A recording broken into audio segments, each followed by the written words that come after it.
Omnium, omnium, omnium, omnium divitiarum et pomparum seculi.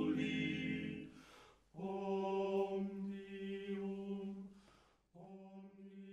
Meine sehr geehrten Damen und Herren, zur letzten Veranstaltung im Jubiläumsjahr 25 Jahre Orff-Zentrum München begrüße ich Sie alle sehr, sehr herzlich. Das heutige Konzert mit dem Titel Carl Orff und die alten Meister bildet, wie ich meine, einen durchaus würdigen Schlusspunkt. Die Cantus Firmus-Sätze stammen in ihrer Substanz aus den späten 1920er Jahren und sind damit noch seiner Frühzeit zuzurechnen. Die Ausschnitte aus dem Mond und der Klugen repräsentieren ihrerseits die erste Reifezeit nach dem Durchbruch mit Carmina Burana.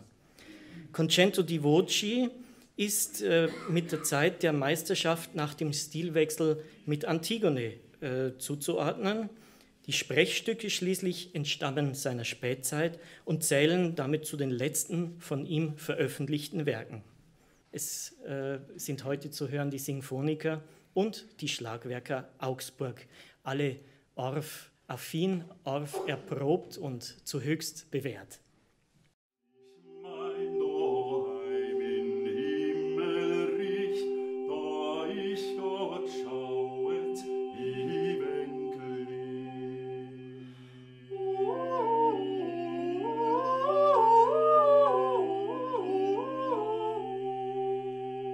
Ich war einer, der da vorne stand, ein Mitglied der Sinfoniker, eines Vokalensembles, eines international tätigen, aber in Deutschland verdrahteten Vokalensembles. Reine Männerbesetzung, oben mit Counter und unten mit tiefem Bass plus Klavier.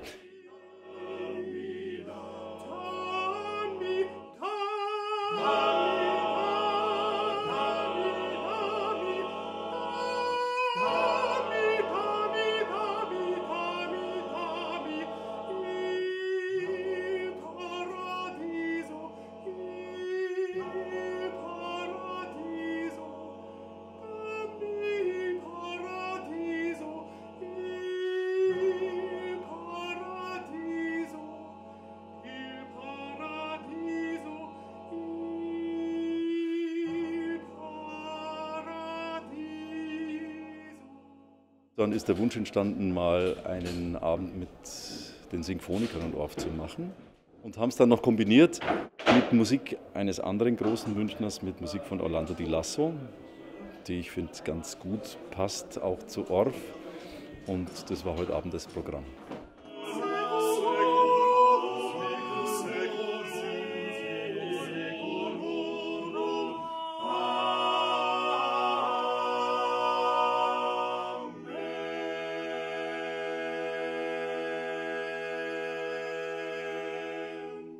Der ganze Abend war ein sehr gelungener, finde ich. Das war die Verbindung der Renaissance-Musik mit Orff hatte für mich eine unglaubliche Kraft. Pettis cantus, cantus, cantus, cantus, cantus, cantus, in hora ultima, in hora ultima, in hora ultima, per ibunt omnia, per ibunt omnia, omnia, omnia, omnia. Omni!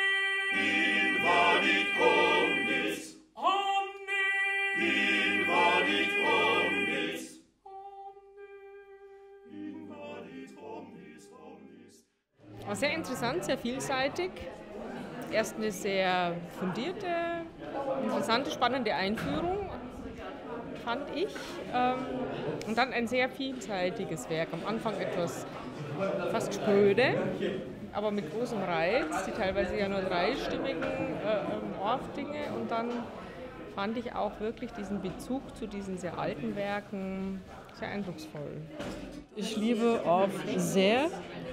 Und ich vermisse auch, dass die Kluge oder der Mond mal öfter aufgeführt würde. Der Ausschnitt aus Carl Orffs Der Mond in den Ensemblestellen, was ist das für ein Licht, ist es sehr wahrscheinlich, dass sich Orff hier unter anderem auch vom Klang der Comedian Harmonists hat anregen lassen. Bezüge zur alten Musik lassen sich über den Part des Erzählers herstellen.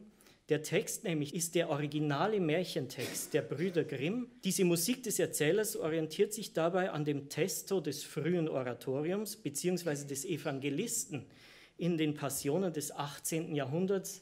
Aus 7 Gedichte von Bert Brecht aus den Sprechstücken wurden 1977, das heißt 5 Jahre vor seinem Tod, gedrückt. Auch wenn kein einziger Ton gesungen wird, geradezu frappierende Bezüge zur alten Musik gibt es dennoch, und zwar vor allem zur frühen Oper Monteverdis oder Cavallis, denn hier wie dort gilt, durch einen Initialimpuls ausgelöst, wird Sprache über einem Liegeton oder Liegeklang rezitiert. Einen Wagen und den Mond wegführen. Sie können sich hier einen anderen kaufen. Einen anderen kaufen. Einen anderen kaufen. Kaufen. Ich kann gut klettern.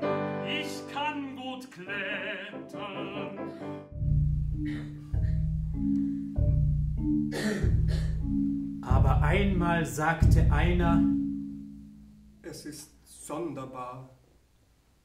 Er starb für sich und starb ohne Sinn und Gewinn.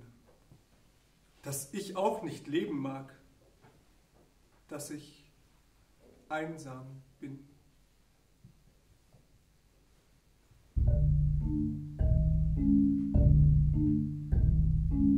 Sagte ein anderer: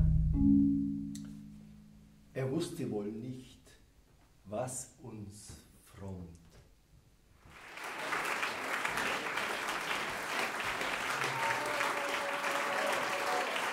Mir hat es sehr gut gefallen und ich muss sagen, die Vielfältigkeit dieses Komponisten, dieses Menschen und der Musiker und Sänger, die das hier vorgetragen haben, fand ich einfach fantastisch. Ich bin zum ersten Mal da, ich war noch nie bei solchen Veranstaltungen, aber ich werde jetzt öfter kommen. Das Besondere war, dass es ein besonderes Programm war für das Orff-Zentrum sozusagen, dass es ein Programm war, was eigentlich maßgeschneidert war für den heutigen Abend, und das ist immer schön und das ist auch immer eine Herausforderung. Ich finde es immer sehr angenehm, hier im Orff-Zentrum zu spielen, wegen der freundlichen Atmosphäre, wegen der Kultur, die ernst genommen wird. Und es wird ja nicht nur aufgespielt, sondern es wird auch ganz vielfältige neue Musik gespielt, es wird auch klassische Musik gespielt. Ich denke, es ist wichtig, dieses Zentrum zu haben zur Forschung, ganz klar. Es ist wichtig, dass dieses Erbe von Karl Orff weitergetragen wird. Das ist eine Anlaufstelle. Also wenn man was wissen will über Orff, wenn man Noten braucht, wenn man aufführungspraktische Dinge wissen will, die Instrumente, die er selber genommen hat, das ist alles hier dokumentiert. Das ist unglaublich. Aber es ist auch wichtig, dass nicht nur die Carmina Burana gespielt wird, sondern dass eben auch diese Sprechstücke, dass die Cantus Firmus Sätze drankommen, in Konzerten, die sonst nicht so häufig gespielt werden. Dann wird es lebendig. Wenn es jetzt nur Bücher gibt und Schriften und Noten, die studiert werden, dann ist das immer so ein bisschen fiktiv letztendlich. Und dann hier Konzerte zu machen und die Künstler einzuladen, und zeigt doch den Leuten, die dann da sind, die zwar Orff kennen, aber auch nicht alles zeigt, welche Breite es da gibt. Also ich finde, das ist auch eine wichtige Pflege dieser Musik letztendlich. Insofern ist es wichtig, dass es das Orff-Zentrum hier gibt, dass der Münchner Komponist Karl Orff weiterhin in der Stadt München präsent ist.